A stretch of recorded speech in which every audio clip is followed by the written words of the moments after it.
Good afternoon, everyone. Thank you for joining us on Go Big or Go Home. I am Old Man Troy, joined by the wonderful youngster, Kevin Cunningham, a.k.a. Kid Cunny on Twitter. Before we get into the great show today, youngster, how you doing? I'm doing good. As before I was, like I texted you before doing this show, I had to take the dogs out. And I also remember you saying how my life is very boring.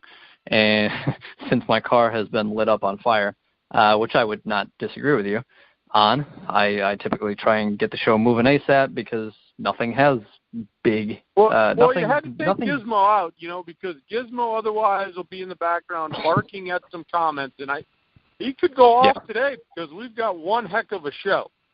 Unfortunately, we're not going to get all excited and enthusiastic like this is a great topic. It's actually a pretty horrid topic, but we have to talk about what happened at Michigan State.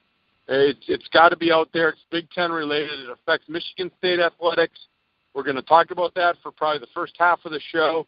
I think we've got to chime in on it because it's a huge story, even though it's not an enthusiastic story. But we've got some. You and I have some opinions on this. We have some thoughts on it, and this is really going to affect Michigan State youngsters. Let's get right into it. I know that you work for Land of 10. You were working while all this stuff was going down, so you got some good insight on that. Let's get rocking and rolling with this. Yeah, and I don't know. I guess I've got enough. I guess first off, so Larry Nassar, that's how I've at least heard his name pronounced more often than not, as far as any other way to pronounce his name. Larry Nassar was a team doctor for Michigan State and a USA Gymnastics doctor for the last, 20-plus years. I don't even know exactly how long, but it's been like 20 years where all of these kind of allegations and all the sexual assault stuff has accumulated over, 20-plus years of Nassar being with Michigan State, with USA Gymnastics. And so it came out, it's such a blur to me today, so I might misspeak a couple of times during all of this because there's just so much information in my head about it. But basically over the last week, he got his sentencing for the sexual assault and molestation of girls and young women just over the last 20-plus years. I think it was over 150-plus I saw somewhere. I'm seeing now just right in front of me, just so I have a number in front of me. More than 140 alleged victims brought a lawsuit against Michigan State because of basically Michigan State not reporting their allegations during all of this. And so, the girls have come out and made basically it known that Nassar was doing this. And finally it all came out and this knowledge has been known before as well, but now he got his sentencing to, I think it was like up to 220 something years of prison, which we could talk about that as well. But just in general, he's gone for life because of what he did. And all of this stuff now, as it relates to Michigan State, is it's like Michigan State basically had some of this info, but it took 20-plus years for this to basically come out. A lot of it is in reminding of the Jerry Sandusky stuff at Penn State and how it took so long for it to be known, like, hey, some guys knew a little bit of information. One person went, to a higher up, but Joe Paterno supposedly didn't do anything about it. And now this is how it ties into our show, really, from a sports perspective is, okay, did Mark D'Antonio potentially know about some of this stuff? Did Tom Izzo potentially know about some of this stuff? Nobody obviously knows that right now, but that's kind of what is going on with Michigan State and its program, and how Nassar ties into Michigan State is because he worked there. But all of that is just kind of what's going on now. And basically, since all of this has come out, the Michigan State gymnastics coach has resigned. The athletic director, Mark Hollis, over the past week has resigned. The Board of Trustees president, Anna K. Simon of Michigan State University, has resigned. So all of this stuff is basically coming out because there is blame to be put on, hey, how did this happen for the last 20-plus years, and just now this guy is getting sentenced, to life, basically. Why did it take this long? I'm sure this is the public basically pointing fingers, the public saying, how did you guys not know about this? Of course, somebody had to have known about this. Somebody had to have gone to an higher up at some point, correct? That's kind of what the public is thinking. So there is basically grumblings about the gymnastics coach, the athletic director, the board of trustees president. They have all resigned because of this. There were rumors that Tom Izzo could potentially resign at the end of the year, that he was going to resign at the end of the year. That came out from Adrian Wojnarowski, who typically does NBA stuff, but of ESPN. But he made that tweet. He composed that tweet a couple days ago that Izzo could be gone at the end of the year. And I think it was after Michigan State's win over, I guess I'd have to look it up to be sure, because, again, I've got a ton of stuff going on in my head. It might have been after Illinois or after there was another game they had earlier this week where it was brought to attention, like, are these rumors true that you're going to be resigning? And he basically emphatically said, no, I'm not. I'm not going anywhere. I'm staying here. And when it comes to all of this stuff in general, Izzo has said that he is willing to work with anyone. He has worked in the past with investigations that have gone on with sexual assault stuff, anything regarding the Michigan State program as a whole. He said he has worked and cooperated with any investigation that has gone on in the past and will continue to do so. Is basically his stance on it, and deflecting all the rumors that he's going to be resigning at the end of the year. So that's a bulk of the information, and there's also more information I'll talk about more later on. But I guess as a whole, Troy, your thoughts on this whole thing? I mean, obviously it's very simple to say this is tragic. And I guess for me, my point before I kick it back to you is it's like at the time of the Jerry Sandusky stuff, again, that took, a long time for information to finally get out about it. And yet again, did we necessarily learn after that, while that was going on, while the Sandusky stuff was going on, not just with Sandusky, but the stuff post-Sandusky of like, oh my God, how did nobody go to a higher up, or how did nobody tell anyone else about it for an investigation to take place regarding Jerry Sandusky? While all of that was going on, this Michigan State stuff was going on. And now, years later, it's coming out that all of this stuff came out. And now the question is, again, who knew any information? I'm sure over 20-plus years, somebody had to know something somewhere within the university, because it's crazy for 140, 150-plus girls to be basically sexually assaulted, molested, and for nobody to know anything about it over a 20-plus year span. So that, to me, is what's disheartening. There's a ton of, incredibly terrible things that go on with this. And, if you've watched some of the girls basically recall their statements and just go over the information go over the stuff that has been done to them as younger kids during this trial with Nassar to basically put them away for life. It's terrible. It's sad. Like you said, Troy, at the start of the show, it's awful. This isn't some enthusiastic topic, but I guess that's what I also take from this, and I take a lot from this as a whole. But it's crazy to think that all that stuff went down with Jerry Sandusky a few years ago, and now this is all coming back again to another Big Ten program in a different light, but of the same kind of instance where 20-plus years of crap took place, I'll put it that way, and yet nobody really said anything for, umpteen number of years. It's just crazy that that can still happen today, even after a Jerry Sandusky-type scandal takes place, and even after this takes place. I'm sure this won't be the last time where something like this happens, which is terrible, but, all of this media attention is getting put on Michigan State, and rightfully so, to be honest. Well, youngster, I'm going to say this, and again, the topic itself, I'm glad justice has been served. Let's put it that way.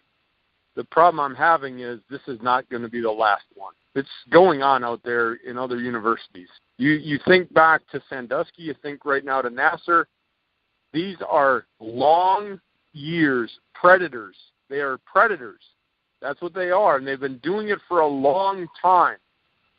So think back. How many universities are in the country? Unfortunately, I don't think this is the last one we ever hear about. Because you go back 20 years. You're talking 1980s, 1989, late 80s. There wasn't internet. There wasn't YouTube. There wasn't social media. There wasn't all of the big-time media outlets that there are now. It was rather easy to push things under the rug. I'm not justifying anything. I don't want people to think I'm justifying. I'm trying to paint a picture that 20 years ago, if somebody went to a school president, it would have been so much easier back then to hush it up. And I'm not, it's totally wrong. Totally wrong. Believe me, it's totally wrong. But it was so easy to hush it up. Now, with everything going on now with social media and very easy to get your voice heard, these things can come out. My point is, these two cases, Sandusky, Nassar, long-time predators, there's more out there. I hate to say it. Yeah. Whether it's male or female athletes or even students, it could be professors at another university doing the same thing. It doesn't have to be athletics. Right. But it's going on out there. And I hate to say that, and I hate to even think about that. Because when this came out, when it first came out with the gymnastics thing, I'm like, man, you're entrusting this guy with your little girl to try and win an Olympic gold medal and do things of that nature and medically do things. And what makes you think to do that? And I'm going to say this guy's going to prison. He's not going to live out a natural life in prison. I know that's morbid too, but there's going to be guys in prison that are going to look at this guy and just hate him from the inside out. And I look at it that he's going to have a tough time in prison. He's going to spend most of it in isolation because people are not going to like what this guy did. So back to somebody knowing, youngster, and feel free to interrupt me. I mean, this is a topic where you and I can go on and on and on individually because we both have strong beliefs on it. We both have researched it. We're knowledgeable of it. So feel free to interrupt anytime, youngster. I go back to what I was saying, to hush it up. And I'm going to use something, and you've heard me say this. I said it with the Rick Pitino thing. You know what's going on in your program. And if you don't, shame on you. And so I look at this the same way. Somebody knew what was going on, and nobody had the kahunas to get rid of this guy or to take it to the next level because people are too afraid, Kevin, especially at a big-time university, of the bad publicity that's going to happen. So you're seeing all these people resign? Good. They should. They should all be gone. Because somewhere along the line, people knew what's going on. You're telling me a chancellor doesn't know what's going on? The chancellor is not talking to the athletic director or the dean of students or the financial aid vice president of finance? Come on now. I know I coached at a much, much smaller university, and people say, it's easy to keep tabs. I don't care what size school you're at. You have a chain of command. You have people that report to other people that report to other people, and there's just not a big enough reporting chain in a smaller school like I was at. I was directly to the athletic director. So at a school like Michigan State, you got Tom Izzo in his program. You got Tom Izzo as the head. He reports to the athletic director. Assistant coaches, blah, blah, blah, and on down the line, that there's a chain of command. And so when somebody tells me that nobody knew about this for 20 years, hogwash. Somebody knew. And it just got covered up. And so to see people resign, yeah, they should. They shouldn't be resigning. Because there's a cover-up going on here, and it's sick. Now, did Tom Izzo know what was going on? I know that Mike Goodpastor, the founder of the Grueling Truth, put an article out, Kevin. I don't know if you read it. but he said that, both Izzo and D'Antonio should be gone. They should resign. I'm not going to go and put my foot down with Tom Izzo. Unfortunately, part of me is saying he knew. And I'll relate it to my coaching in a college atmosphere. We're not chatterboxes as coaches. But when things are going on in the athletic department, not only did I know what was going on in soccer, I knew what was going on in football. I knew what was going on in wrestling. I knew what was going on in basketball. I knew because I was in that inner circle. I was never told to keep anything hush-hush. I knew of all the factual things going on in that whole athletic department. Now, granted, I was at a smaller school, 100th of the size of Michigan State. But my point is, you know what's going on. In the world of business, and for those listening in that work in the business world, do you not know most things that are going on in your company? Whether you're with a large company and you work on the 32nd floor, but you don't know what's going on the second floor if something happens? Sure you do. Sure you do. So my point here, youngster, when I read about the outcome and what's going to happen, yeah, people need to leave their positions.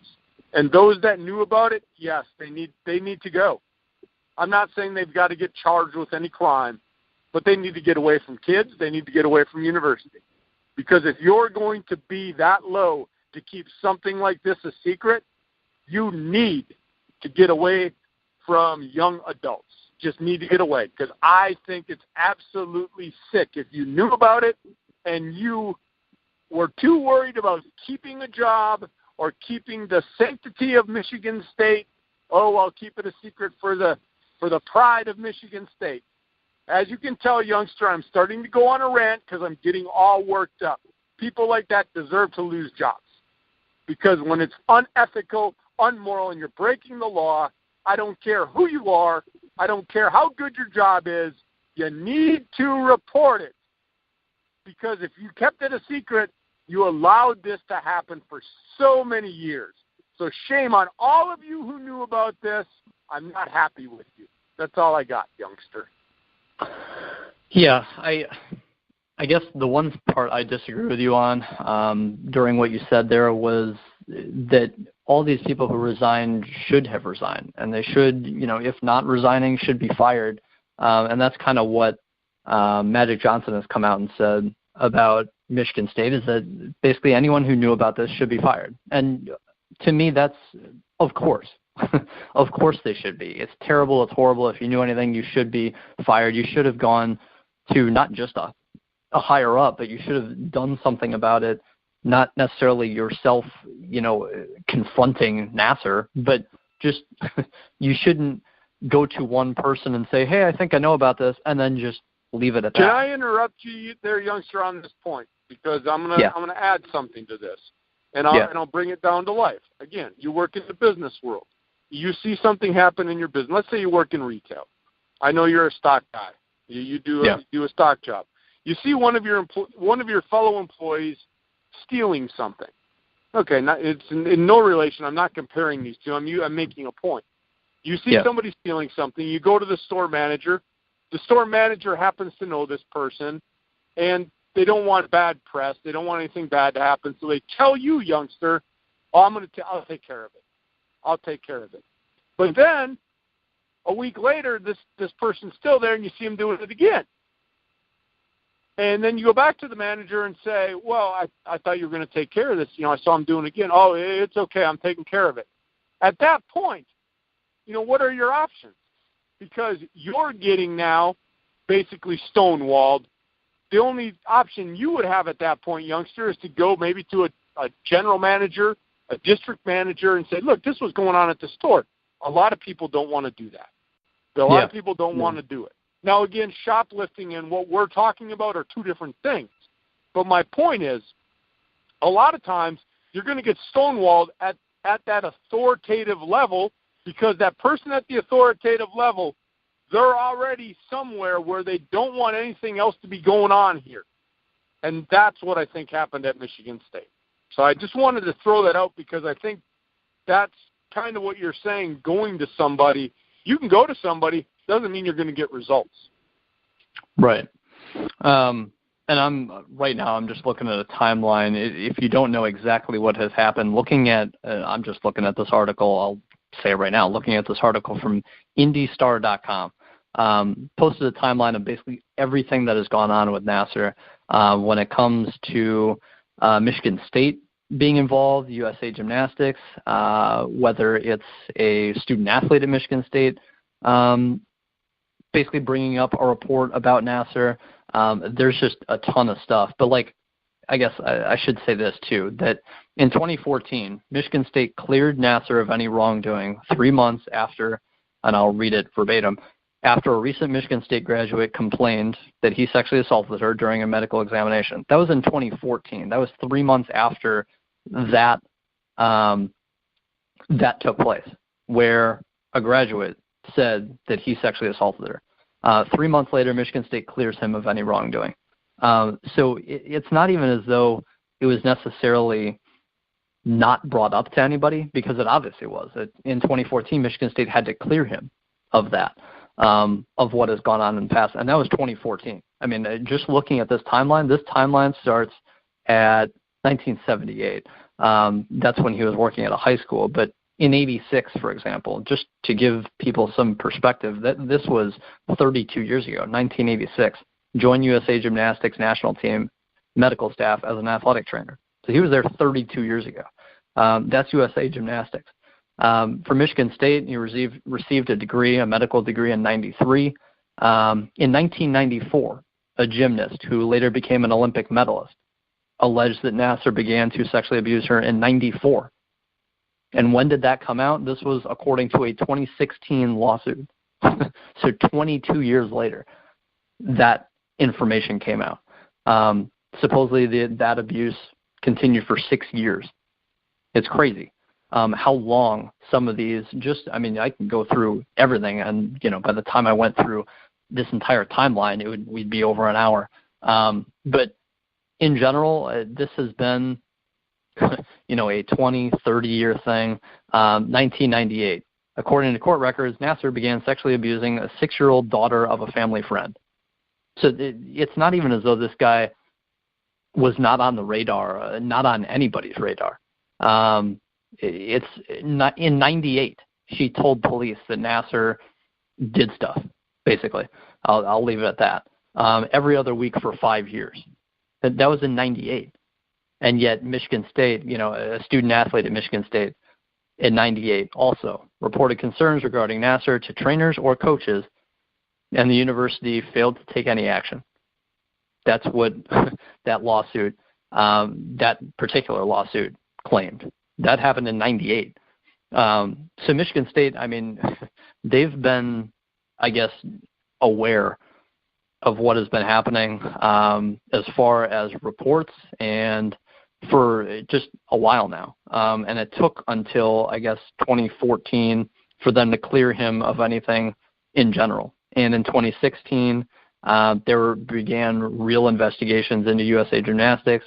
2016, that's when Michigan State actually relieved him of, him being a part of the university.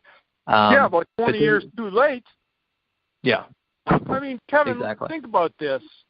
You're going through a timeline, and you're talking about, okay, some of this has been out there, so why didn't they just fire him? Right. I'm trying to think, why was he so special that he had to be kept on the staff? Why? I don't think there's anything so special about this guy and his training that would have made him a magical person that made things so much better in the world of athletics.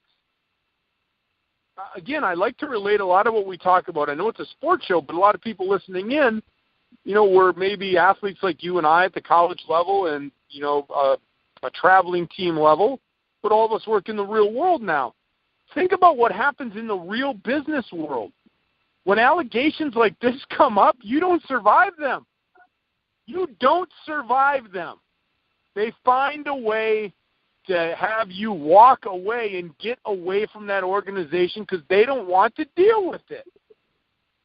So at the end of the day, you're looking at Michigan State relieving him or, saying, hey, yeah, there's nothing nothing wrong. We've cleared you. Why would you want to clear him when those allegations come up? I understand that they can be false. There's been a lot of false allegations that go out there.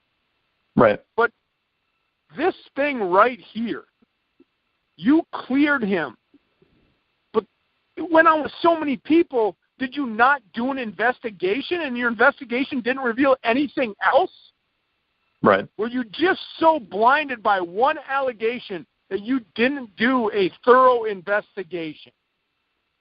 Because I can't imagine that when that allegation came out and they supposedly did an investigation to clear this guy, that nothing else came up. But now we're in the year 2018, and you have, like you said, 150-plus women. There had to be another one, and Michigan State didn't find it, which tells me they turned a blind eye when they were investigating him and cleared him. That's what I think. Continue, youngster. Yeah, I guess just to not stop with Nassar, but to bring it to an Izzo thing, because typically on this show this time of year we're talking about basketball. We've done that for the last couple of weeks. We'll continue to do that. But when something like this surfaces, obviously we will go into it. But in general, here's something I just read too.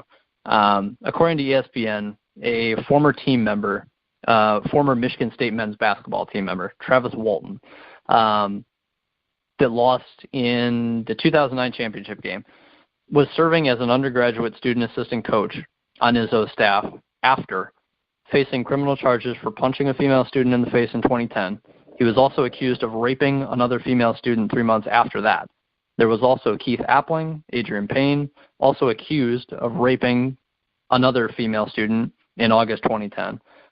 That's from a different report than any of the other reports that we've been talking about to this point on this show.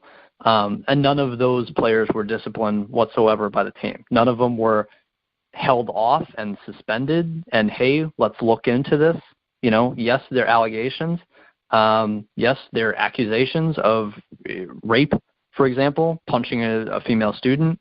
So nothing, I guess, well, I shouldn't say nothing. Travis Walton, he faced criminal charges for punching a woman, and then a couple of those other rape accusations I just mentioned.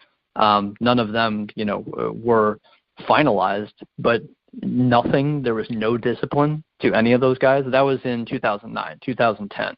And so it's like, okay, if that stuff's happening, again, like you said, Troy, you worked at a university, you knew what was going on in football, you knew what was going on in XYZ sport.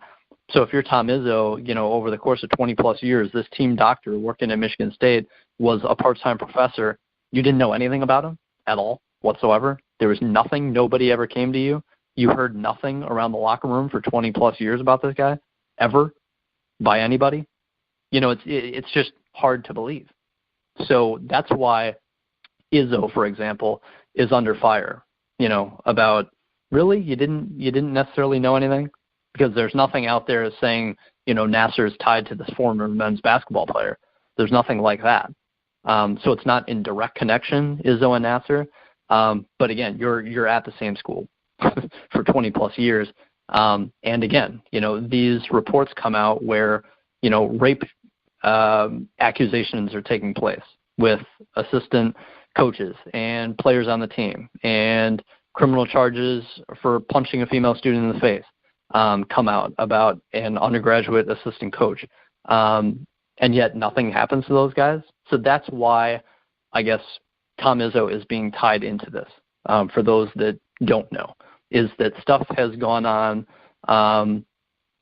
not necessarily directly involving Nassar, but it's like, okay, all this stuff, all this crap is happening at Michigan State, and you're getting a bunch of people resigning for a reason, because blame has to be put somewhere. And again, the overall blame and thought is, overall this time, nobody knew anything.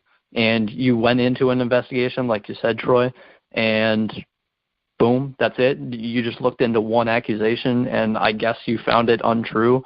And so he's fine to keep working at Michigan State, talking about Nassar. It's just crap, really. So I don't know what eventually this certainly isn't the end of it, end of what happens with this, because I'm sure more information will keep coming out about this. This isn't a 1-week story, not that we're going to dive into this every single week on the show. We'll obviously bring forth whatever comes out in the coming weeks, months, years, whatever.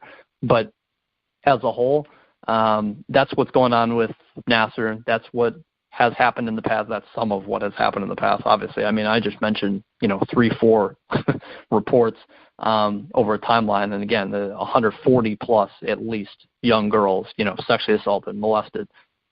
Just a bunch of crap taking place with USA Gymnastics, with Michigan State, and Nassar. And again, did Tom Izzo know anything? Did Mark D'Antonio, for example, which I haven't really talked about, know anything about, cases like this taking place and nothing being done against it?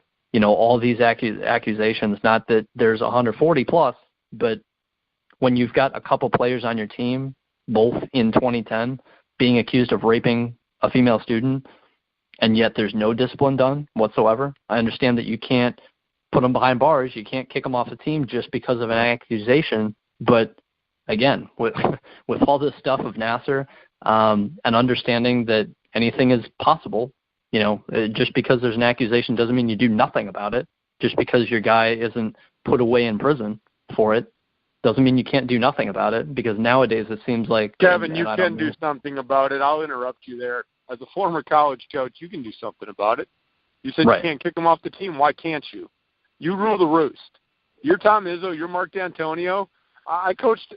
I'll put it this way. I know a lot of people aren't soccer guys. I was just a lowly pond scum soccer coach. I kick players off my team. It's my team. It's my program. I can do what I want. And I'm not trying to have this complex like I'm better than anybody else, but I have a culture that I want in my program to have. And if you're not going to fit in that culture, I don't want you on the team. I can dismiss you at any time. So, yes, I hold your future in the palm of my hand. Now, you can't just go Rambo, right, Kevin, and just, I don't like you, so I'm going to kick you off the team. You can't do that. But you can talk to players. You can suspend players, maybe not necessarily kick them off the team. You can do things that will make them uncomfortable if you truly believe that happened. And if you truly believe it didn't happen, still in the eyes of the public, you need to make a stand and say, look, my program's not going to put up with this. I've suspended so-and-so while we did an internal investigation, and this is what we came up with. And I'm not going to bring up names, and I'm not going to bring up an incident, but I did have an incident that occurred when I was coaching that involved alcohol, it involved a vehicle, it involved no jail time, hospitalization. Things happened. All right?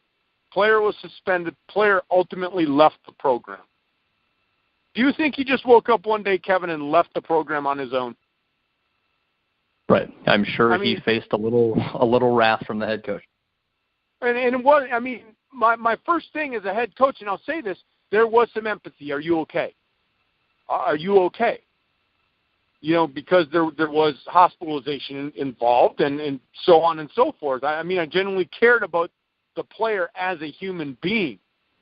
But at some point, you got to look at the perception of what is happening on my team. So those things, and I know we're going off, and, this is supposed to be a Big Ten basketball show, but this is a very social, ethical topic that we're talking about. And so you brought up a point that, as you said it, Izzo, D'Antonio, athletic director, they can dismiss people from the program whenever they feel they want to. Yeah. There's going to be a strong urging. When you hear about players leaving programs, yeah, sometimes it's the player. I'll tell you what, other times it's the coach giving a little boost there, urging the player to leave the program. Because you can do things. You're not going to play. You're not going to suit up. You're going to be on the practice squad. There's a lot of things you can do as a coach. So that's why you look at Izzo D'Antonio being in the spotlight. Well, they should be. That's their program. And I've said it on this show. I've said it on today's show. You know what's going on in that program, and if you don't, shame on you. I said it when it happened to Rick Pitino. I don't care what size college you coach at. If you don't know what's going on in your program, I have to say you don't deserve to be coaching. Right. Because you need to know what's going on with your kids. And if you don't know what's going on with your kids, then are you really that, I'm air quoting, player's coach? Now, not everybody has to be a player's coach. But I mentioned to you, Kevin, I'm a human being. I care about players. I cared about all of my players as human beings.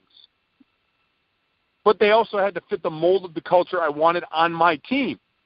There's two lines you can draw there.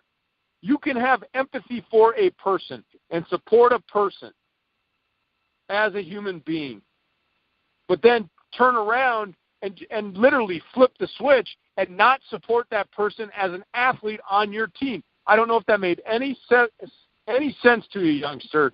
Literally, no, yeah. You can jump right over the line. You can care about the person, but then you can flip over the line and do everything like you're not an athlete on my team. It can be like Jekyll and Hyde. And that's kind of how I was as a coach. I cared about all my players as people. But you better fit into the culture of my program. Otherwise, I don't want you there. And it's not that I dislike you as a person, but I dislike you in the culture of my program. So I'm going to stop ranting there and see what else you got to add. No, I don't have a ton at all. Just with this, I guess my final thing, that is my final thing, is that, yeah, if you're Tom Izzo, and I don't want it to be, thought that I'm saying you can't kick guys off the team if you've got that hunch. If you can't suspend guys, that's the issue, is there was no suspension. There was no, obviously, if you're not suspending, you're not kicking them off the team, but there's no discipline from the team that was had in August 2010. When you've got a couple players accused of rape, it's kind of insane to me that nothing happened back then with those guys. And so it's just, again, all of this is terrible, and I just want to tie it in to Tom Izzo and Michigan State basketball as to why there are rumors of Tom Izzo resigning at the end of the year, whether he's saying he's going to or not, which he's saying he's not at all. And he's saying he's willing to cooperate with any investigation that has been put in front of his face before and any investigation that gets brought up to him going forward. He's saying he has cooperated with all of them. And if that's the case, back in 2010, it's like, why did nothing happen to these players that, again, were accused of rape? That's just what it is. So that's why Tom Izzo is basically under fire, basically. I've got, I guess, nothing more to say about Nassar, to say about all of this, but there's been a ton of change in Michigan State. Again, like I said, gymnastics coach, AD, Board of Trustees president, all resigning, in the last week. So it's just, there's a lot of stuff coming from this, and that's some of the reason why, is that basically the overarching thing is, how did nobody know? Obviously, Nassar's what he is, and he's going to serve time, and that's absolutely not enough until the day he dies. That's never going to be enough to repay what he did at all. But at the same time, it's like, okay, what else happens because of this? And this is what happens, is that how did the gymnastics coach not bring up anything to a president? Or if he did, then the president should be at blame, or the athletic director should be at blame, or other team doctors, for example, should be at blame. I don't know who knew anything, but that's why all of this heat is coming down on Michigan State. Nassar is the person who has done all of this. But at the end of the day, if this has happened for 20 plus years, which it has, then again, somebody had to know something. It's just a matter of time until it comes out as to who knew what, who was brought forth information that they basically hush-hushed about.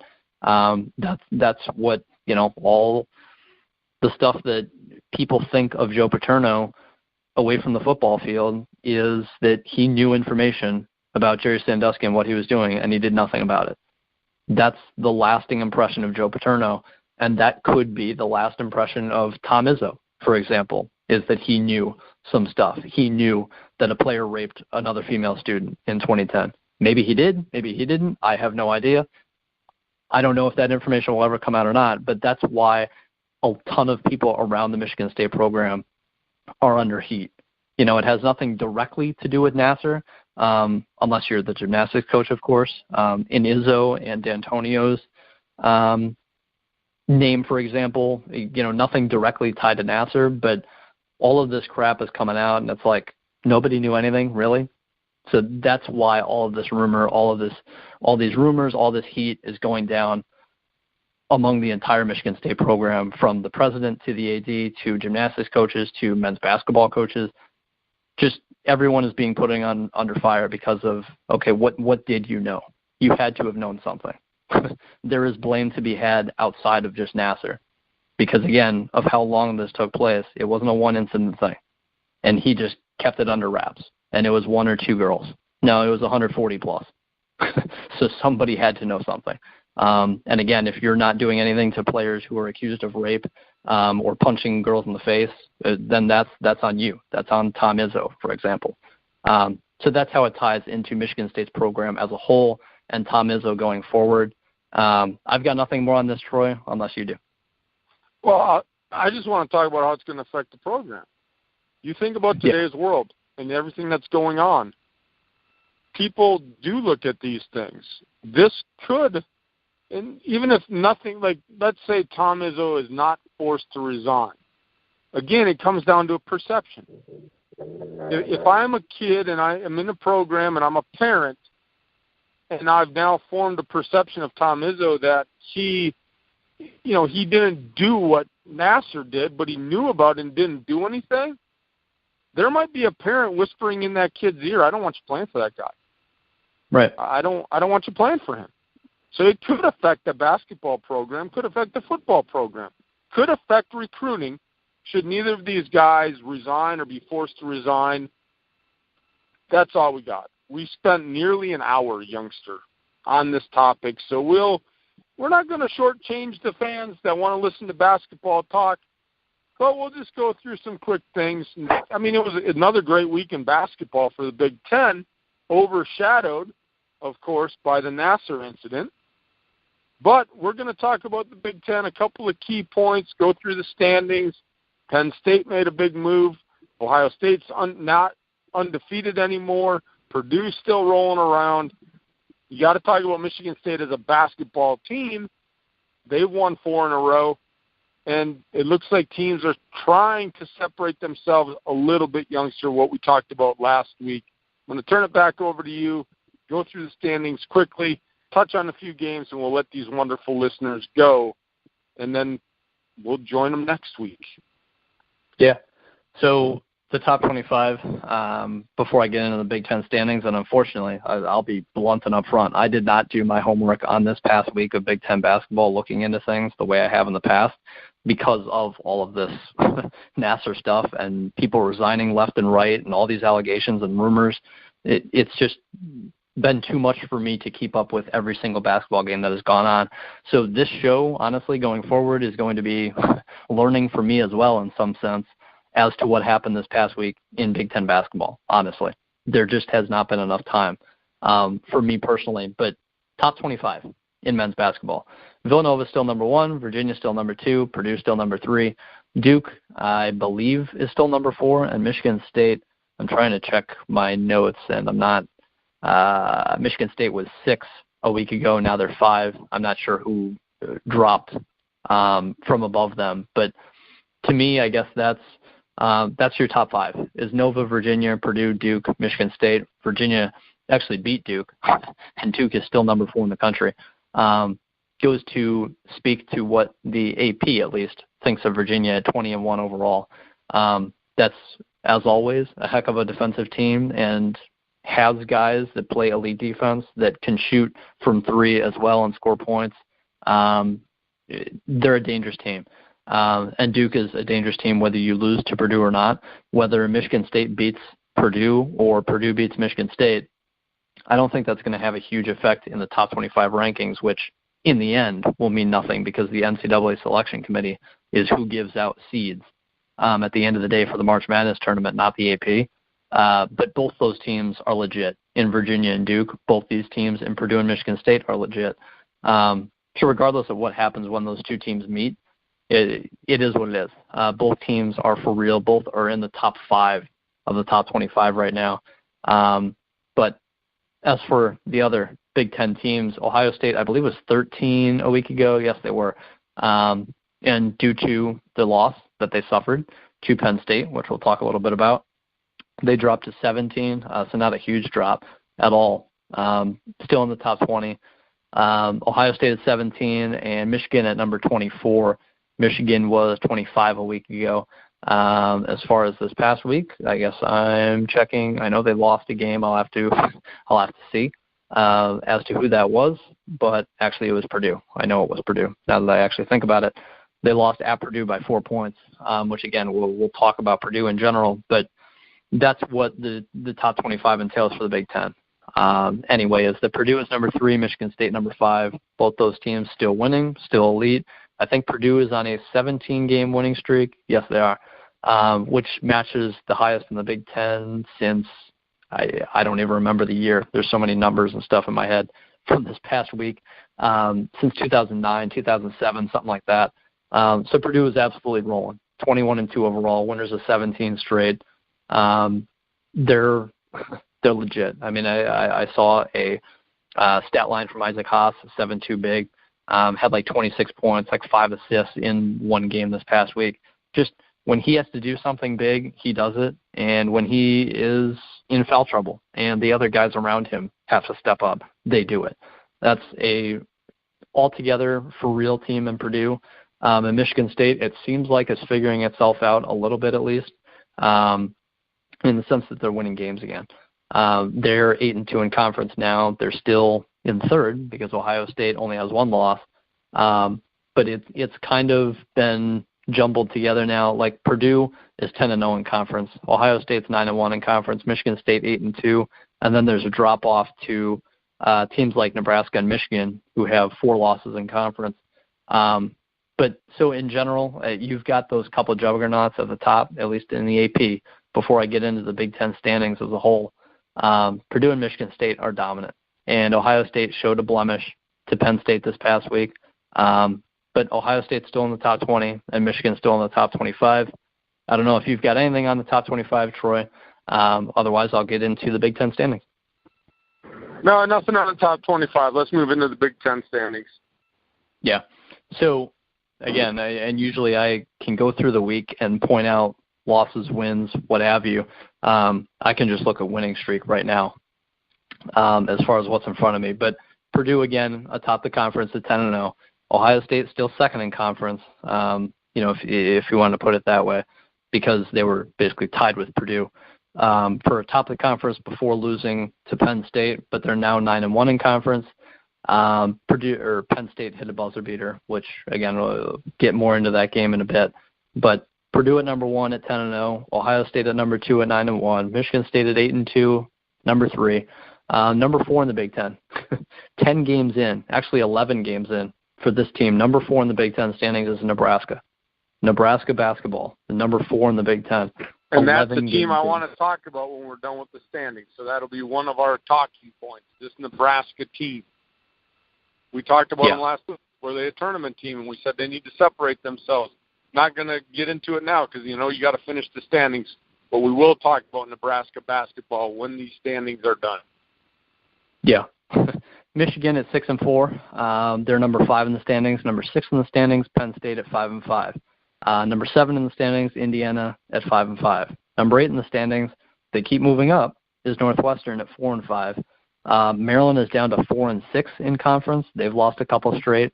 Wisconsin is down to 3-6 in conference. They've lost a couple straight. Minnesota's down to 3-7 in conference. They've lost 3 straight. A week ago, we talked about that Northwestern-Minnesota game, Troy, and how the loser was going to be basically done.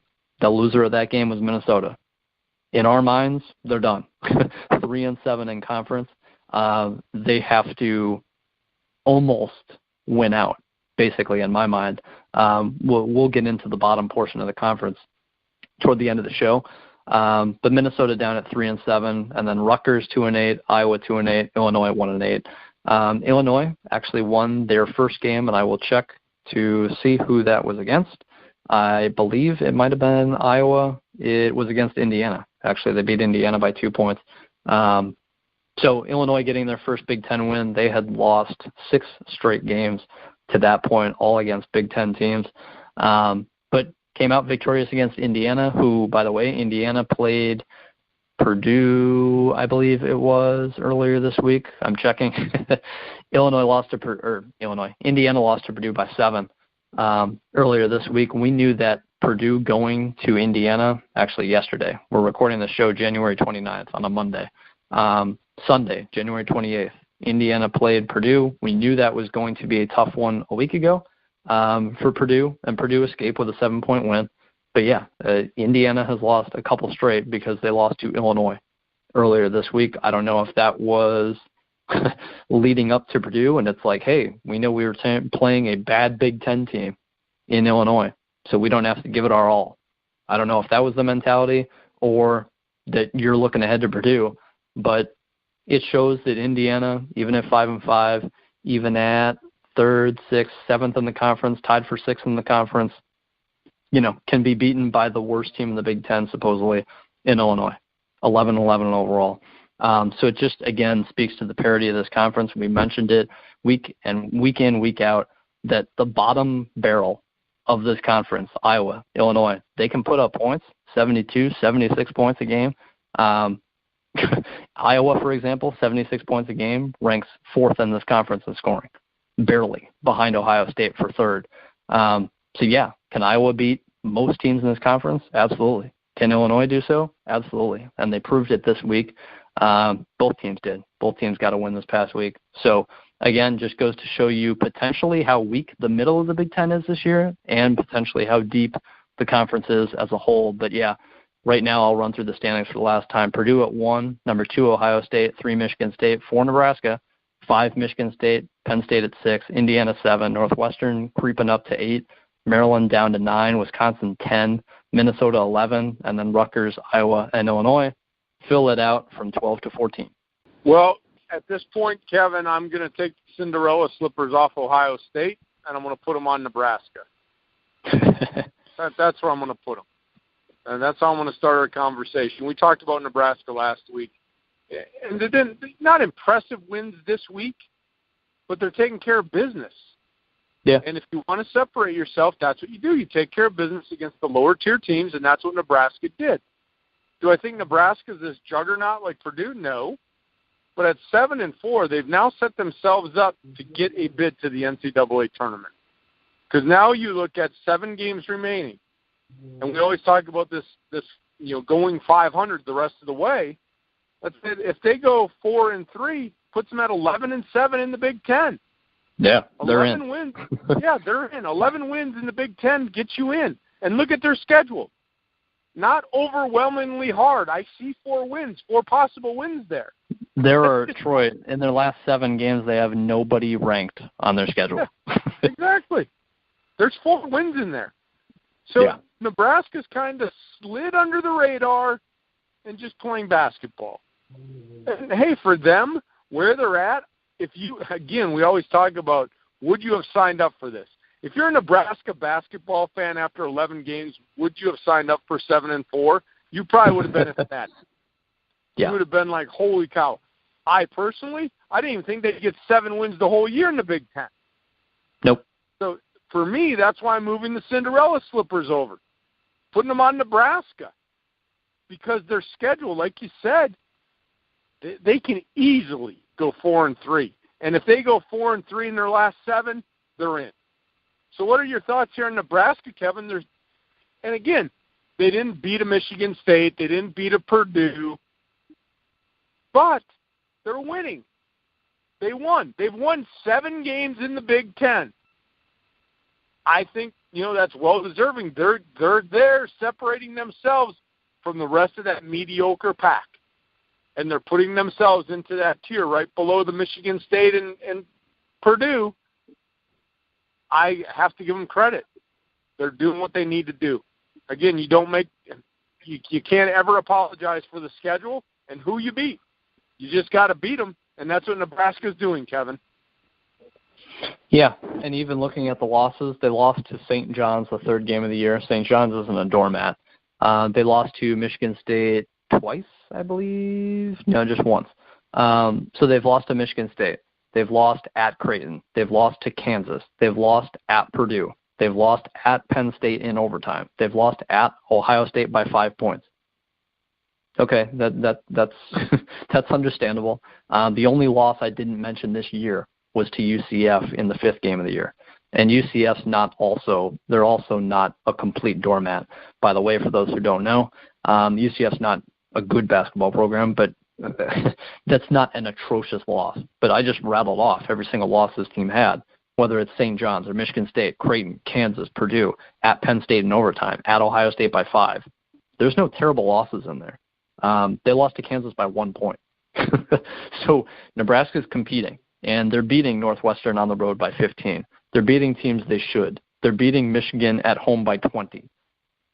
I mean, this team is doing what they should be doing.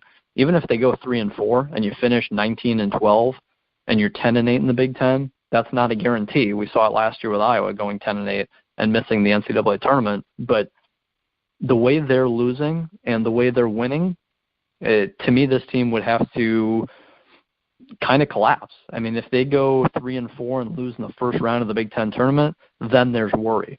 If you go, worse than 3-4 in your last 7, and you mentioned 4-3, if they go 4-3, they're absolutely in. But even if they go 3-4, they've got to collapse in the Big Ten tournament to me to not make it. This team, again, you've got Minnesota who's not at 100%. You got Rutgers on the schedule. You got Maryland at home, at Illinois, but Indiana at home, Penn State at home. Their next game is at Wisconsin, which Wisconsin's not typical Wisconsin this year. So there are potentially a lot of victories to be had. That game's tonight, isn't it, youngster? Yeah. I believe that Nebraska-Wisconsin game's tonight. Yeah, and that Wisconsin team, you mentioned, they're moving up. And I said, it's Wisconsin. And now they're 3-6. Right back where I thought they'd be as they struggle. I mean, that's the way it goes. But Nebraska playing really good basketball. You know what, Kevin? Penn State, a team that we thought was a good tournament team, they're starting to make a little bit of noise. They've got up to 500 in the conference now. Beat Ohio State, previously unbeaten Ohio State. Granted, it was a buzzer beater. They didn't dominate them, but they got the W. And now they've put themselves at 5-5, maybe to propel them here in the last 8 games that they have. Could they go 5-3 and get to 10-8? That would then put them on the bubble. I don't think they can go 6-2. Looking at their schedule, that might be going out on a ledge to say they could go 6-2. Yeah. I'm thinking more like right around 4-4 or 5-3. But if they go 4-4 and finish 9-9, they may not make the tournament. But if they go 5-3, and depending on who those wins are against and how they do in the Big Ten tournament, Penn State might eke into that NCAA tournament after a very horrid start. I mean, they were playing bad basketball. And now it looks like they've made a little noise, moving up a little bit, and they're at 5-5 in the conference. So now they've positioned themselves with 8 games to go in the conference to really hold their own destiny whether or not they get into the NCAA tournament. They literally know what they got to do. They got to win 5. You got to get to 10. Again, no guarantee. But if they could get to 10-8 in the Big Ten, I think that would be a great accomplishment after the way they started. You and I thought they might have been done. Yeah, it was getting close. And especially, I mean, if they had lost to Ohio State, which, like you said, they didn't dominate that game. If they had lost to Ohio State, then you're sitting at 4-6 in conference. You're 14-9 overall. And again, their schedule, the rest of the way, at Michigan State. You play Ohio State. You play Michigan at home. You play at Purdue. You play at Nebraska at the end of the year. And I didn't mention Maryland at home. Iowa, who can score. Illinois, who can score. They're at the bottom of the conference, but those teams can score. They can beat you if you're Penn State. There are no gimmies on the schedule the rest of the way for Penn State. You'd mentioned 5-3. I mean, if they go 4-4, if they beat Iowa, Maryland, Illinois, and Nebraska, the 4 unranked teams, and they lose to Michigan State, Ohio State, Purdue, Michigan, if they just go 4-4, they're still 19-12, 9-9 in the Big Ten. That's that's very questionable, and we're talking about the 6th team in the Big Ten standings right now. Could only 5 teams get into the NCAA tournament? I don't think it's that outrageous. I really don't. Indiana a week ago, 5-3 in conference, looking well, loses a couple straight, lost to Illinois, I believe it was. So to me, I mean, there are not many teams who are safe. I think the teams who are safe are the ones who know they're good. Ohio State knows they're good. They're surprising everyone else. They know they're good. Purdue, Michigan State, they know they're good. Nebraska's surprising everyone. They're not guaranteed to be in, but it almost takes a collapse at this point for Nebraska not to. And Michigan, they know they're good. They're 17-6 overall, only 6-4 in conference, but they're doing fine. They're doing good. They're playing well. That's a tournament-worthy team when I just watch them play. It doesn't take an expert to see that Michigan is tournament-worthy. But outside of those top 5, and that includes Nebraska, is Penn State getting in? Maybe, kind of. I would almost say probably not at this point, just based on their schedule. And then you got Indiana at 5-5 in conference. If they're losing to teams like Illinois, anything's possible with Indiana at 12-10 overall. That's not a good record. Northwestern, 4-5 in conference. They've won a couple straight, luckily, but 4-5 in conference. They have to pick it up. We mentioned that a week ago. They have this past week. Maryland at 4-6 in conference. I don't even know if Maryland is getting in. I'll bring up Maryland in a bit, but we're talking about Penn State, the 6th team in the Big Ten standings, and to me, it almost looks bleak that Penn State is going to get into the tournament when, again, at the start of the year, that was our kind of Cinderella. Troy and I thought Penn State was going to be a almost solid NCAA tournament team. They haven't proved it to this point, although they've won a couple straight. They still have work to do, and unfortunately, it's against some pretty good competition. That's what I have on Penn State to close that out. Purdue, I always like looking at each week just to see what they did, and just to go over this past week, they beat Michigan 92-88. So when they have to score, they can score. And then again, they beat Indiana on the road by 7. Purdue just keeps chugging along. They only scored 74 in that game. They struggled a little bit, didn't they? Yeah. Yeah, I'm being they did. sarcastic there. They did for Purdue standards. Yes, they did struggle. But they held their opponent at Indiana at their home place to 67 points.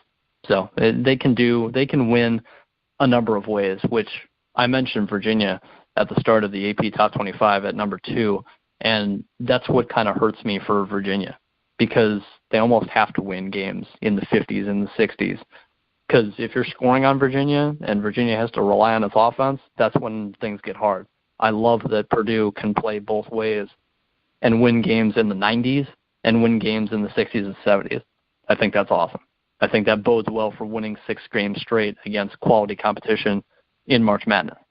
So that's why I don't understand, Kevin, why Purdue is not vaulted to number 1. I mean, you just look at the teams and the team on the court. I know that some of these voters may be just looking at scores, but you got to watch Purdue play. To me, right now, at the end of January, I know it's not March, but right now, if the tournament started today and I was the guy that had the magic wand, I would give Purdue the number 1 overall seed. I still think they're the best team in the country this week again. You brought it up. They can score with anybody, but then they can hunker down on defense and get into a defensive battle. I'm not saying that Villanova can't do it. You just mentioned Virginia. They have to play defense, and if they're not pesky on defense and your three ball's going down, you can beat Virginia. You can beat them. You get a 7-point lead on Virginia, and that's like an eternity because they're not going to go on these amazing 15-2 runs. To me, Purdue's the best team in the country. I had to throw it out there. Not just being a Big Ten homer. Legitimately look at the teams around the top. You can put Duke up there too, I guess. Youngster, you're a Duke fan. But to me, right now, on January 29th, Purdue is the best team in the country. I don't care what the AP poll says. They're the best team. I agree with you. And it's something I would have assumed that I would not agree with you on, and you as well. You didn't see 21-2 winning 17 games straight. We didn't foresee this. And you look at scores. You look at, at Indiana winning by 7. You look at 87-64. You look at 78-50. You look at 81-47. At Michigan was a tough game in the 70s. They won that game. You have to beat Nebraska. Let's do it by 12. You have to beat Rutgers. Let's do it by 30 like we should. You have to beat Northwestern. They did. Go to Maryland. They did. Beat Louisville. They did. Beat Arizona. They did by 25 points. I mean, this Purdue team is very good. And, again, they haven't lost a game since November 23rd. So we're talking about a couple straight months. 2 straight months they haven't lost a game. Over 2 months. Yes, I'm with you, Troy. This team is playing like the best team in the country. And like you said, I'm a Duke fan. We just lost to Virginia. So not to say that Virginia is bad. Virginia is, 20-1 overall. But Purdue can do it any way they want to. Any way they need to win, they'll do it. Which, Virginia's doing that as well, but it's just different because you can see on the court how they win games. And honestly, you can look at final scores for Virginia and see. But looking at Purdue and how they look playing as a team, they look like the best team in the country right now. That includes Michigan State. But so to go down the list a little bit, Ohio State this past week, they did beat Nebraska. Hats off to Ohio State doing that because not a ton of teams are doing that to Nebraska as of late in the Big Ten. But then they followed up with, again, an 82-79 loss to Penn State. Yes, it was a buzzer beater, but at the same time, Ohio State had kind of a ridiculous shot to get it to 79-79. So I'm not, giving Ohio State all the credit in the world. You look at what Penn State did in that game, they shot 58% from the field. They shot 78% from 3. You can call those freak accidents, and, that's not going to happen again. I don't disagree that Penn State's not going to shoot 78% from 3 again. But at the same time, Ohio State shot 56% from the field. Ohio State shot 46% from 3. So it's not as though Penn State got that much luckier than Ohio State did, if you want to look at it that way. I don't even think they got lucky, youngster, because Penn State has good shooters. Yeah. They've got good shooters. And so you're going to get those anomaly games where they shoot close to 80% from 3. It happens to all the teams. And when you have guys that shoot the ball that are good shooters, you can have a game or two where you can't miss. You were a basketball guy. I played a little bit in the old grade school. That's about as far as this old man got.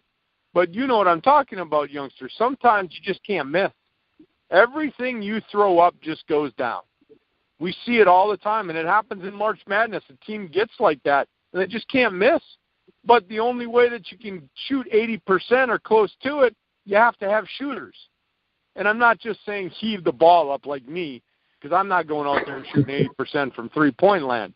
But when you have pure shooters on your team that are fundamentally sound and are good shooters, yeah, you're going to have games when you get open looks and you can't miss.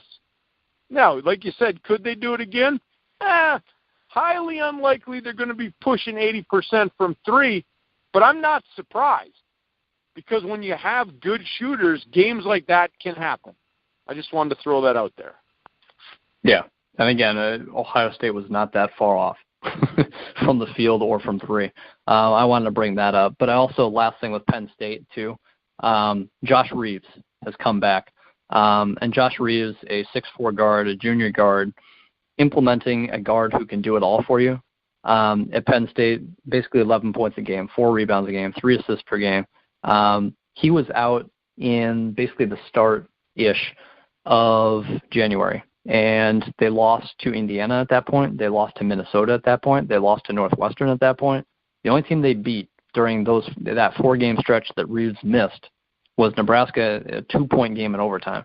So they could have lost 4 straight. But now that he's back, I think this team, I mean, again, you throw those 4 games out, and Penn State, potentially, not that they would win every single one of them, but I think it's possible. They could have. They lost to Indiana by 4. They lost to Minnesota in overtime. They lost at Northwestern by 9. Maybe you say Reeves doesn't make the difference there, but one player can make quite a bit of difference. Not that Reeves is an all-star, not that Reeves is first-team Big Ten, but he can do a lot for this team, and they're a different team with him in the lineup. I'll say that much. Now that he's back, this team has won a couple straight games. You add at Ohio State, he comes back for the first time in a couple weeks, and they win that game. He makes a difference for this Penn State team. It's unfortunate the schedule that Penn State has to face going forward. But this Penn State team with Reeves, to me, looks like a tournament team. I'll say that much. I don't know if they get to the NCAA tournament or not, but I hope they start pulling off some upsets, and it starts Wednesday at Michigan State. If they do that, that's absolutely going to set them up going forward. I don't expect them to win, but I expect that game to be probably tighter than what most people would think, seeing Michigan State at home against Penn State. I think most people would assume that Michigan State would just roll over, or Michigan State would roll over Penn State. I think that one's going to be one to watch, in my opinion. I think that's going to be close. But to me, Reeves back in the lineup, Penn State's a different team. I hope they start pulling some upsets. That's all I wanted to mention there. Yeah, well, the thing is, Kevin, I just said that they have shooters. And, you start knocking down a few outside shots against Michigan State, you can make it a game. And if you look at when Penn State's struggling, it's when they're struggling to find their shots and get open looks. I think the big thing with Penn State is that they have to really play that team concept. They really have to work off the ball. They've got to get to the open look. And so when you play a team that is good defensively, that can actually spread and actually go defend the perimeter, Penn State will struggle a little bit. That's why they'll probably struggle a little bit against Michigan State. But if they work hard and they work harder than Michigan State and get some open looks and those shooters start knocking down a few, it could be a game.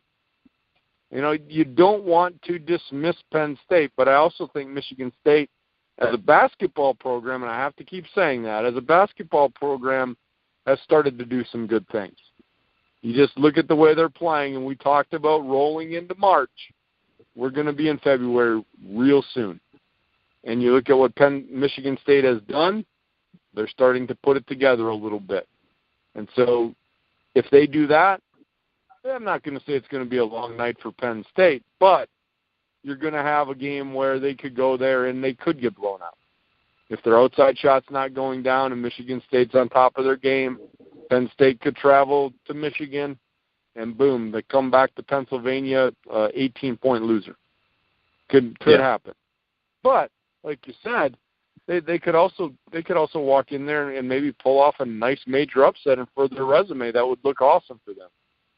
What other games you got, youngster? We're looking at the time. You throw another game or two in there if you want to. Otherwise, we can let the listeners go. It's all up to you. No, I want to go over a couple other things. Michigan State, this I wanted to bring up, too, not that we're going to go through every team whatsoever. This show's almost over. We want to get the listeners on their way. But Michigan State has won 4 straight. They beat Indiana by 28. They beat Illinois by 13. They beat Wisconsin by 15. Now they went to Maryland and won by 6. 20-3 overall, number 5 team in the country. To me, Troy, and maybe, especially this week with what has gone down this past week, do you think that the Larry Nassar stuff and Michigan State's athletic director and president resigning all this past week, and Tom Izzo, I wanted to make this known too. I was listening to something where Tom Izzo has said that he's been emotional during all this, and especially this past week. And basically he said after a game, I believe it was, that he feels guilty just thinking and talking about basketball because of what has gone on. I mean, it showed in that interview, I think it was after a win, it showed that it was weighing on him. And I don't know if it was weighing on him because he knew of stuff that he should have said, or it's just been weighing on him because he's a human being and this is absolutely terrible what's been going on at this university. I don't know one way or another, but it's obviously weighing on him, and you can see it just looking at his face while he talks about it, that it's impacting him. And so this team, I mean, we mentioned a week ago that, hey, Michigan State, Tom Izzo, it's a Tom Izzo-led group. They'll play their best basketball going into March. They'll be fine. But you've got a bunch of talent. This could be the most talented Michigan State team they've ever had. So Izzo's kind of juggling all these players, 11 guys getting consistent minutes. He's got to trim it down. He will. He knows what he's doing, but he has to figure out all this talent on this team. All that's true. But with all this Nassar stuff and Michigan State stuff going on, with guys resigning, people resigning of very high influence in the university, I don't know how much of it has been a distraction, and going forward, I don't know how much of it is going to be a distraction for this team going forward. Not to say that Michigan State can't overcome it, and Tom Izzo has absolutely no wrongdoing in any of these allegations whatsoever, or these rumors are completely untrue, and he's sticking with Michigan State for the next 15 years, and he's this great guy who absolutely knew nothing, and he's going to be, the greatest Michigan State coach of all time. I don't know what's going to take place in the future, but I think that what has gone on in the past week has absolutely impacted him in some way. Like he said, he feels guilty just thinking and talking about basketball because of what has gone on. So that is supposed to mean to me that means nothing for this Michigan State team this year. To me, that's important. That means something. So just this year, I mean, this week, I am not as confident in Michigan State going to a Final Four, potentially cutting down the nets, as I was a week ago because of all this stuff that has gone on. I don't know if I'm crazy, Troy, or if you're in the same influence. Well, you looked at that comment, and I think you hit it right on the head. What is he guilty about? Why does he feel guilty? Right. Yeah. I mean, I don't feel guilty. I think it's a horrid act. Now, granted, I'm not at Michigan State. But what does he have to? What does he need to feel guilty about? Like you said, is he suppressing that he knew about it? I mean, you could have chosen your words differently. He's an articulate guy. For example, why do you feel guilty about what happened? I have empathy for what happened. Right. I seriously feel bad for each of those women that were involved in these incidents. But if I put myself in Tom Izzo's shoes and I absolutely knew nothing, and this was all a shock to me, why would I have to feel guilty? Because life will go on, and again, it's a horrid act, and you can feel empathy for these people, but at some point, why are you guilty? Why do you feel guilty about talking about basketball? There's nothing to feel guilty about. You didn't do it. You apparently didn't know anything about it. Right. So why do you feel guilty? So I guess, I look at it from that standpoint. You brought it up. You brought it up so eloquently, youngster. Thank you, Troy. I had to get the show. I had to get the word out there eloquently. Yeah. So that's the Michigan State. Who else you want to talk about quickly here, youngster? I want to bring up Northwestern. They won a couple straight. They were 2-5 in conference, have won a couple straight since then. 13-9 overall now. They were 11-9. We talked about how Northwestern absolutely needed to beat Minnesota this week, and they did. It was their only Big Ten game, their only game, period, of the week. Now going forward, they play at Michigan tonight, Monday, January 29th. They also play at Wisconsin on Thursday, and then on Tuesday, 8 days from now, they play Michigan again. To me, you've got to split against Michigan if you're Northwestern. At that point, you'd be 5-6. Hopefully they beat Wisconsin if you're a Northwestern guy, and you're 6-6. Going forward, that leaves you with 6 games left. to me, this team's even piling on 3 more wins at that point only gets you to 9. I don't know. Northwestern's got to still do more damage. They passed the test that they beat Minnesota. Minnesota's done, in my opinion at least, and I'm sure in your opinion as well. Northwestern has to keep it rolling. Beating Michigan at Michigan would be huge. That would be an NCAA tournament-worthy victory in terms of beating another NCAA tournament team, because I'm sure Michigan will be. That'd be huge. And going down the line again, you play Michigan State, you play Maryland, and then you got a bunch of road games at Maryland and at Iowa and at Wisconsin. Not that that's a gimme either. So I don't know. This Northwestern team, this Indiana team has lost a couple straight. This Penn State team, and their difficult schedule going forward. We talked about it a week ago, and this week it's almost even more clarity that Northwestern and Penn State really have to get things going because they found themselves behind the 8 ball, and Indiana's starting to fall apart. And Maryland 4-6 in conference. That's not good. They've lost a couple straight. Wisconsin, Minnesota, Rutgers, Iowa, Illinois buried the hatchet on those teams, in my opinion. So Nebraska, keep doing what you're doing. Michigan looks like a tournament team. Michigan State, Ohio State, Purdue obviously do as well. But this, we talked about it before, Troy. Hey, 8 teams, 9 teams make the NCAA tournament solidly. I can't even say that Nebraska is. I think they'll make it. But I can't even say for certain that they're going to be in. Michigan, I would assume they do. But outside of the top 3, I mean, you've got to really still prove yourself to even make the NCAA tournament in the Big Ten, which is crazy. I mean, I think you're going to get a fairly average Big Ten team, depending on where you're seated. You're going to get into the semifinals of the Big Ten tournament, and I don't know how many quality victories you're going to have, but it's going to look good, at least, that you made the Final Four of the Big Ten tournament come NCAA tournament time. I don't know how good that's going to look, though, youngster. You say it'll look good. I'm not so sure. Remember, we talked about how these teams are beating each other up. Illinois now getting a win. Iowa, has 2 wins. I know one was against Wisconsin. But, again, these teams beat each other up. And so in those early rounds, before the byes are all said and done, before you get to that, 8 teams, those teams are going to eliminate each other, and then you're going to have, and like you said, an average team there, but they could be playing another average team because only the top guys are getting a double bye.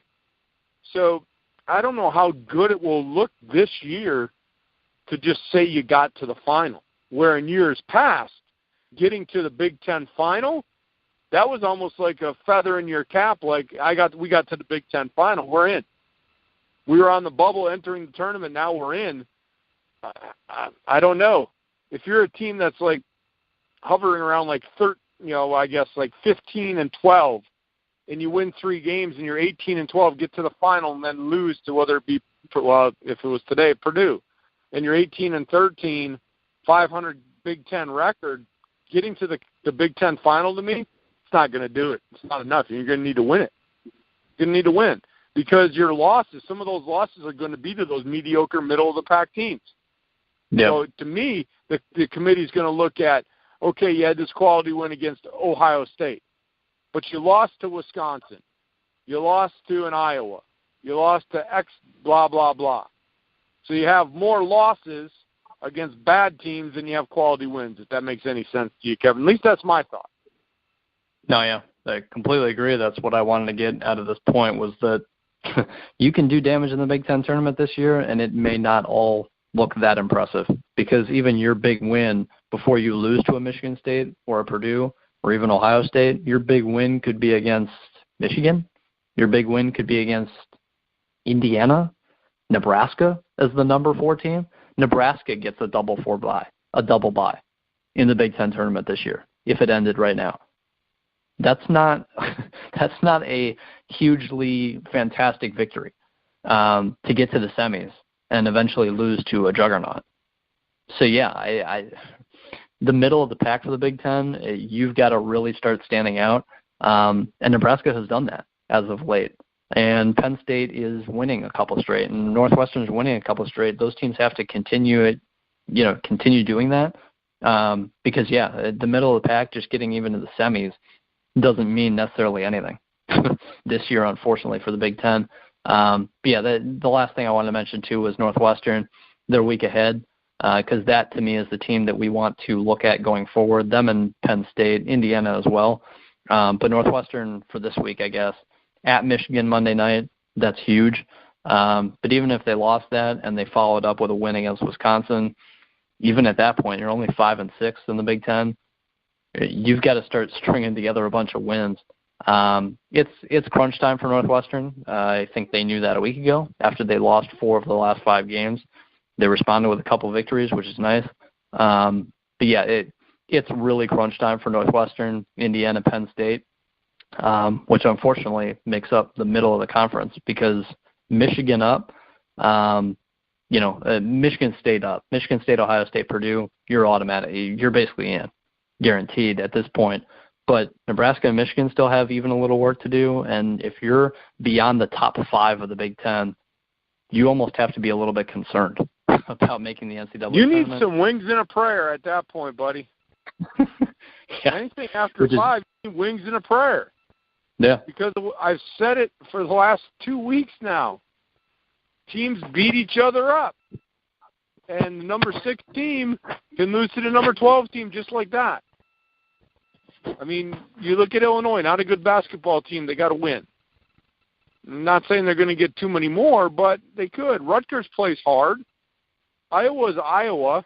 They're just not a good team right now. But, again, it only takes one night, and these teams that are 6 and below, man, if they can't afford a lot of losses. Like, if they lose 2 games, Kevin, I'm pretty much counting them out from here on out. Every week gets more critical. You've got to string a bunch of wins together. So if you're in that 6 through 8, 9 spot, you literally have to take care of business. If you don't win, you could be done. You could be going to the NIT. That's simple. Because these teams that, we look at it, I don't joke about Wisconsin. I'm just real. They're not good. But that doesn't mean that they're not going to go play. They're still going to go on the court and play, especially at home. They play tough at home. You can't overlook Wisconsin. Ethan Happ could go off for 40. And if you can't stop Happ, they could win. You got Rutgers. Yeah, granted, they only got 2 conference wins. But if you overlook them, boom, all of a sudden they upset you. Now you're done. Because if you lose to one of those teams that are 9 through 14, you're done. Yeah. You're screwed. Because that's a terrible loss. Yeah. We talked about Minnesota at 3-7. My, what a disappointment. But they're a good team. They get a little more healthy, and all of a sudden they become the spoiler at the end of the year. That might not be a team that you want to have on your schedule if they get healthy. Right. Because all of a sudden you're the 6th-ranked team, you're playing Minnesota thinking, oh, they suck. They're 3-9 in the conference. Well, boom, now they're healthy, and they just upset you because they're actually a really good team. Just had a bunch of bad luck happen here in the beginning of the year. That's all I got, youngster. Yeah, that was my final point, is that beyond the top 5, you've got some interesting teams in Penn State, Indiana, Northwestern, and Maryland, all pretty talented to a certain extent. All could be top 68 teams when it's all said and done. Certainly not all of them are going into the NCAA tournament. But basically, Penn State, Indiana, Northwestern, Maryland, all interesting teams. You got to be biting your fingernails at this point. You've got to start stringing together wins, like you said, Troy. Otherwise, this conference could have 5 teams get in, and if Nebraska starts falling apart, it could only be 4, which is insane to think. But we're telling you now in the month of January, people who are listening, if 4 teams get into the NCAA tournament from the Big Ten, wouldn't shock me. I would expect 5, hopefully 6. More than that, I think you're dreaming. Yeah, you're dreaming deeply. You're in REM sleep at that point. You're in your deep REM sleep. I like that. Well, that's where you'd be. Yeah. You look at it, Kevin, and the committee's not just going to say, oh, it's the Big Ten, so we got to give them 5 teams. like you said, if Nebraska falls apart, we talked about it, they need to go 4-3. And they have four games that they could win. But again, to me, Nebraska's not a dominant team. So could Wisconsin beat Nebraska? Yes. Could Minnesota beat Nebraska? Yes. So what if Nebraska goes 2-6 or 2-5? Now they're 9-9. Yeah, 9-9 in the Big Ten. They're not in. No way. Hey, now there's your 5. Michigan, I think, is a good, solid team. Yeah. They could lose a game here or there and get upset because it happens in basketball. But overall, you mentioned it. Is Nebraska, to me, a tournament team when I look at it today? If I was on the selection committee, I mean, you have to look at the record, and you mentioned their losses. Yes, today they would be. But they still have, 7 Big Ten games to play? Yep. A lot matters in those 7 games. They can't just sit there and say, oh, we're in. They need to go out and win. They need to win basketball games. They start losing to a Rutgers. They start losing to an Iowa, Wisconsin. Their NCAA hopes could be shattered real quick. They've got to go out and prove it. I mentioned, and I'm probably the good old man jinx right there, saying they were starting to separate themselves because they were just taking care of business. That's what they need to do. And if they do that, they'll be in. Like we said, if they go 4-3, they'll be in. But they've got to go 4-3. They can't just sit there and get comfortable like, oh, yeah, look where we're at. We're in the driver's seat. No, you're not. You're really not, because there's about 4 teams below you that want to knock you off the perch. And they're going to try as hard as they can to do it. All right, youngster, I think I'm all basketballed out unless you got anything else. Nope, that's it. Michigan State plays Purdue February 10th. That's for next week's show.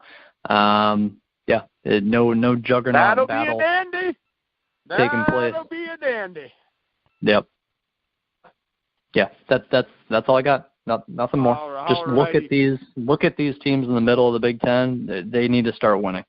That's it. Bottom line, simple. We could have done that show in 2 minutes, youngster. Here's Go Big or Go Home this week. Middle of the pack teams need to win. There you go. Right. Goodbye. Enjoy the show. All right, for everybody listening in, hope you enjoyed the show today. Kevin and I will get back with you next week. Make sure you follow us on Twitter at KidCunny, KIDCUNI is the youngster. I am Troy Robert 967. And then make sure you follow our show handle at Youngster Old Man. Have a great week, everybody. We'll talk to you soon.